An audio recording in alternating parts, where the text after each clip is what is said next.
بسم اللہ الرحمن الرحیم۔ اللہ تعالیٰ نے ہمیں پیدا کیا ہے، اللہ کی ذات ہمیں پیدا کرنے والی ہے۔ اس ساری کی ساری کائنات کو پیدا کرنے والی ذات بھی ایک اللہ ہی کی ہے۔ اللہ ہی نے اس جہان کو پیدا کیا اور وہ پیدا کرنے میں اکیلے ہے، اس کو کوئی شریک نہیں ہے۔ ساری دنیا، ساری مخلوقات کو پیدا کیا اور ہر مخلوق ایک مقصد کے تحت پیدا کی گئی کہ اس کا یہ مقصد ہے۔ ساری چیزوں کا ایک مقصد تو ہے ہی ہے، لیکن ساری کی ساری مخلوقات اللہ کی عبادت بھی کر رہی ہے۔ یسبح للہ ما فی السماوات و ما فی الارض۔ اللہ قرآن پاک کے اندر ارشاد فرما رہے ہیں کہ آسمان و زمین کے اندر جتنی بھی چیزیں ہیں اور جتنی بھی مخلوقات ہے اور جو کچھ بھی ہے وہ سارا کا سارا اللہ کے لیے تسبیح بیان کرتے ہیں، اللہ کی پاکی بیان کرتے ہیں، اللہ کی حمد و ثنا بیان کرتے ہیں، اور ہر چیز اللہ کی عبادت کر رہی ہے، ہر چیز اللہ کی عبادت میں مشغول ہے۔ بنا کہے اللہ کی فرما برداری کر رہی ہے، اللہ کی اطاعت کر رہی ہے۔ اور انہیں پتہ ہے کہ ہمارا رب اللہ ہے، اور انہیں پتہ ہے کہ ہمارا معبود اللہ ہے، اور انہیں پتہ ہے کہ ہمیں پیدا کرنے والی ذات اللہ کی ہے۔ ایک ناشکر ہے، ایک اگر لا علم ہے تو وہ صرف انسان ہے۔ انسان تکبر کے اندر پڑا ہوا ہے۔ اگر لا علم ہے تو صرف انسان ہے۔ انسان کو نہیں پتا کہ اس کا معبود کون ہے، انسان کو نہیں پتا کہ اس کا مالک کون ہے، اور انسان کو نہیں پتا کہ اس کا خالق کون ہے، اور باقی ساری کی ساری مخلوقات جانتی ہے۔ لیکن پھر بھی میرا اللہ انسانوں کو مخاطب کر کے ارشاد فرما رہے ہیں، یا ایھا الناس اعبدوا ربکم الذی خلقکم والذین من قبلکم لعلکم تتقون۔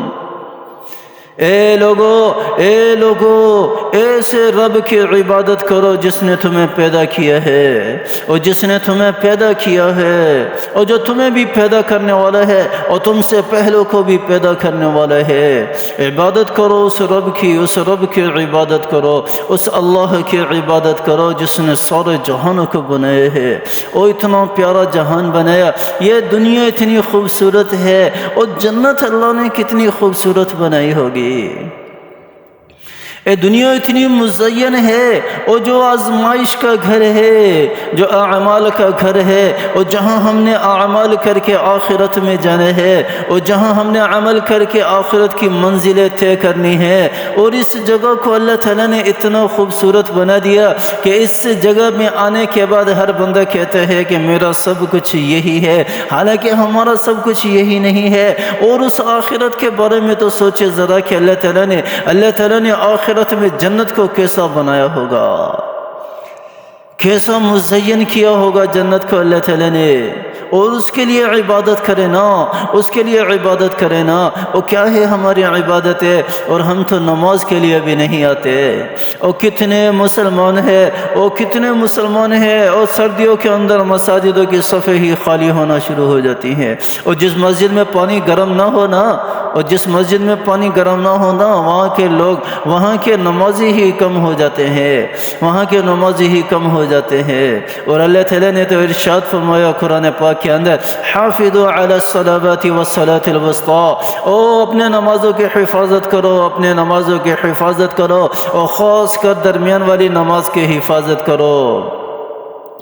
مفسرین ارشاد فرماتے ہیں کہ اس درمیان والی نماز سے مراد عصر کی نماز بھی ہے، اور اس درمیان والی نماز سے مراد فجر کی نماز بھی ہے، اور اس درمیان والی نماز سے مراد عشاء کی نماز بھی ہے۔ علتیں ہر ایک الگ بیان کرتے ہیں کہ عصر کے وقت بندہ تجارت میں مشغول ہوتے ہیں، اس لیے کیونکہ یہ درمیان والی نماز ہے، مغرب اور دن کو جو ہے دن کے آخری نماز ہے، مغرب سے پہلے والی ہے، یہ فجر والی کی الگ تعویل کرتے ہیں کہ یہ رات کی آخری نماز ہے، دن کی پہلی نماز ہے۔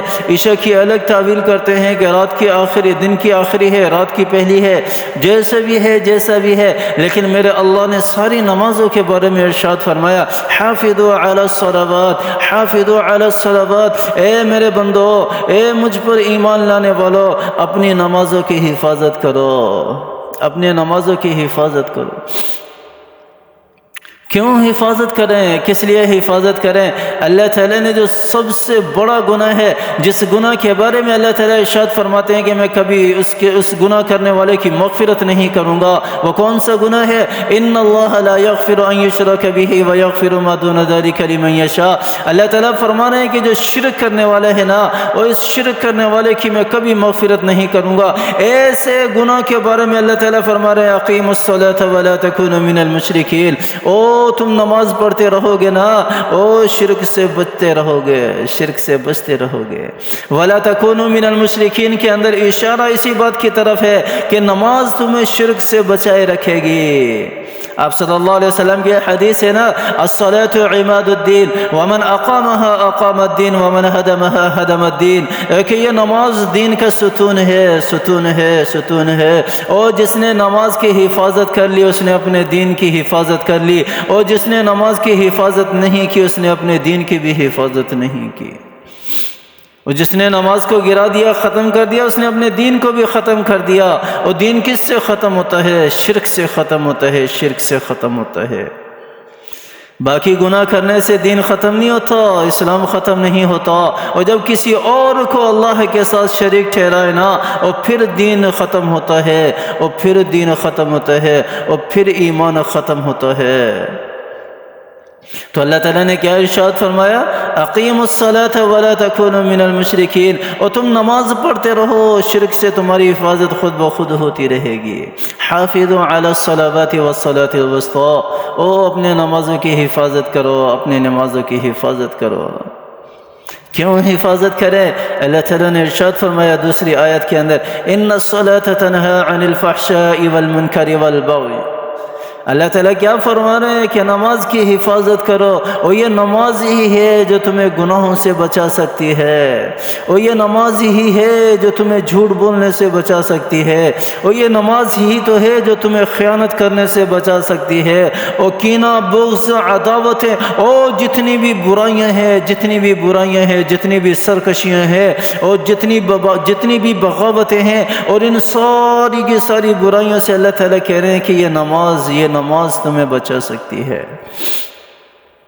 لیکن ہماری نمازیں تو ہمیں نہیں بچاتی، ہماری نمازیں تو ہمیں نہیں بچاتی۔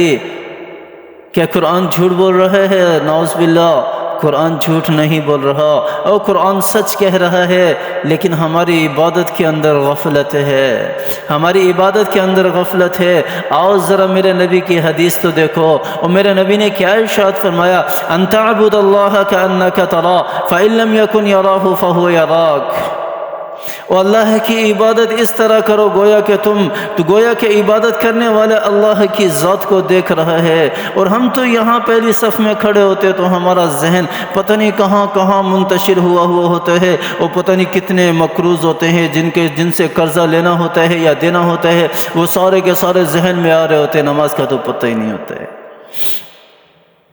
نماز تو ہم نے پیش امام پر چھوڑ دینی ہے نا، کہ پیش امام ہے بس اللہ اکبر، سمیع اللہ لمن حمدہ، اللہ اکبر، اللہ اکبر، السلام علیکم ورحمۃ اللہ، السلام علیکم ورحمۃ اللہ، پیچھے مقتدی میں گردنیں پھیر دی ہوں، اور پتہ چلا کہ نماز ختم ہو گئی، اور کوئی پتہ ہی نہیں ہے کہ 3 رکعتوں والی نماز تھی، 4 رکعتوں والی نماز تھی، یا 2 رکعتوں والی نماز تھی، بس سلام پھیر دیا، پڑھ لی، یہ دعا مانگی اور وہ جا رہے ہیں۔ کیا یہ ہماری عبادتیں ہیں؟ کیا یہ ہماری عبادتیں ہیں؟ اور اس طرح ہم نے اپنی نماز کی حفاظت کرنی ہے۔ ان تعبد اللہ کأنک تراہ فإن لم یکن یراہ فہو یراک، اور اللہ کی عبادت کرنی ہے تو ایسے کرو کہ عبادت کرنے والا لطف اٹھائے، لطف اندوز ہو، اور اسے مزہ بھی آئے، وہ اپنے رب کو دیکھنے والا ہو، وہ اپنے رب کو دیکھنے والا ہو۔ وہ ایسی عبادت کر کے تو دیکھو، وہ ایسے سجدے کر کے تو دیکھو، اور ایسے سر کو جھکا کر تو دیکھو، اور کتنا مزہ ہے اس طرح عبادت کرنے میں، اور کتنا لطف ہے اس طرح عبادت کرنے میں۔ وہ اللہ کے سامنے کھڑے ہو کر تو دیکھو۔ آپ صلی اللہ علیہ وسلم فرمانے اگر یہ بھی صفت تم سے اختیار نہیں ہو سکتی تو کم از کم دوسری صفت اختیار کرنا کہ اللہ کی ذات عبادت کرنے والے کو دیکھ رہی ہے۔ جب ان دونوں صفتوں میں سے کوئی ایک صفت بھی عبادت کی ہمارے اندر آ جائے گی نا تو ہم دنیا میں بھی کامیاب ہیں، ہم آخرت میں بھی کامیاب ہیں۔ یہ دنیا بھی ہماری ہے، یہ آخرت بھی ہماری ہے، اللہ کی رضا بھی ہمیں مل جائے گی، اللہ کے رسول کی رضا بھی ہمیں مل جائے گی، یہ قرآن بھی ہم سے خوش ہو جائے گا، یہ دین بھی ہم سے خوش ہو جائے گا، اور پھر جو نعمتیں یہ چیزیں ہمیں دیں گی، یہ دین ہمیں جو نعمتیں دے گا، اللہ کی ذات جو ہمیں نعمتیں دے گی، اور پھر ہم ان نعمتوں پہ ایسے خوش ہوں گے کہ ہمیشہ ہمیشہ خوش ہی رہیں گے۔ آ جائیں اللہ کی عبادت کریں، ایک اللہ کی عبادت کریں، اور عبادت بھی ایسی کریں کہ مزہ آ جائے۔ اللہ تعالیٰ مجھے بھی سمجھ عطا فرمائے، اللہ تعالیٰ آپ کو بھی سمجھ عطا فرمائے، اللہ تعالیٰ ہمیں نماز کی پابندی کرنے کی توفیق عطا فرمائے۔ آمین ثم آمین، وآخر دعوانا الحمد للہ رب العالمین۔